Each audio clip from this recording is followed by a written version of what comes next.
Chapter 38. Then Jehovah answered Job out of the windstorm, "Who is this who is obscuring my counsel and speaking without knowledge? Brace yourself, please, like a man. I will question you, and you inform me. Where were you when I founded the earth? Tell me, if you think you understand. Who set its measurements, in case you know?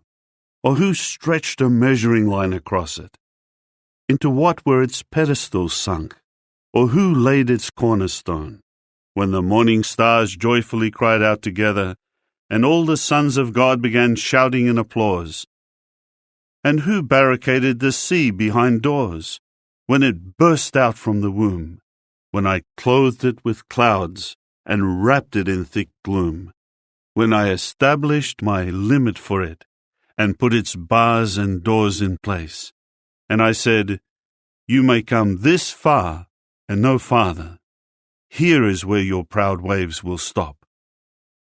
Have you ever commanded the morning, or made the dawn know its place, to take hold of the ends of the earth, and to shake the wicked out of it?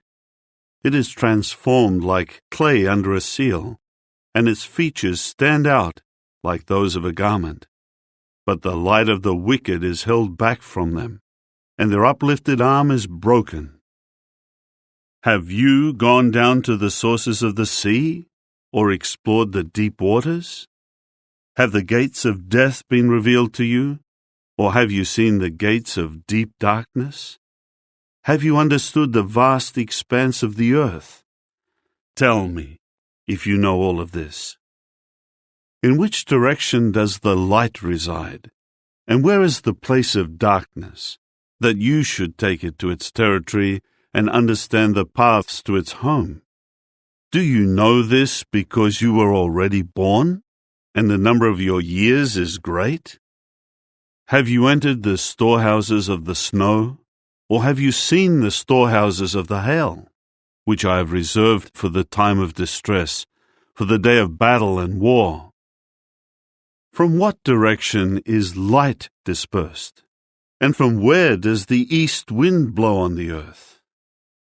Who has cut a channel for the flood, and made a path for the thunderous storm cloud, to make it rain where no man lives, on the wilderness where there are no humans, to satisfy devastated wastelands, and cause the grass to sprout? Does the rain have a father? Or who fathered the dewdrops? From whose womb did the ice emerge? And who gave birth to the frost of heaven, when the waters are covered as if with stone, and the surface of the deep waters is frozen solid?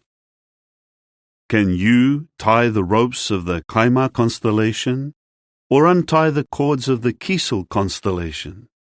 Can you lead out a constellation in its season, or guide the Ash constellation along with its sons?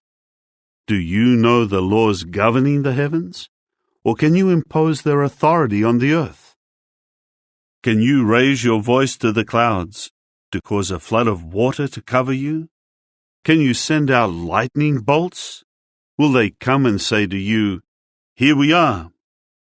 Who put wisdom within the clouds, or gave understanding to the sky phenomenon? Who is wise enough to count the clouds, or who can tip over the water jars of heaven, when the dust pours into a mass, and the clods of earth stick together? Can you hunt prey for a lion, or satisfy the appetites of young lions, when they crouch in their lairs, or lie in ambush in their dens? Who prepares food for the raven, when its young cry to God for help, and wander about, because there is nothing to eat? Chapter 39. Do you know the time when the mountain goats give birth? Have you watched the deer give birth to their young? Do you count the months that they must complete? Do you know the time when they give birth? They crouch down when they give birth to their young, and their labor pains end. Their young become strong and grow up in the open field. They go out and do not return to them? Who set the wild donkey free, and who untied the ropes of the wild donkey? I have made the desert plain its home, and the salt land its dwelling. It scorns the tumult of the city. It does not hear the shouts of the driver. It roams the hills, seeking pasture, looking for every green plant. Is the wild bull willing to serve you? Will it spend the night in your stable? Will you hold a wild bull to the furrow with a rope, or will it follow you to plough the valley? Will you trust in its great strength, and let it do your heavy work?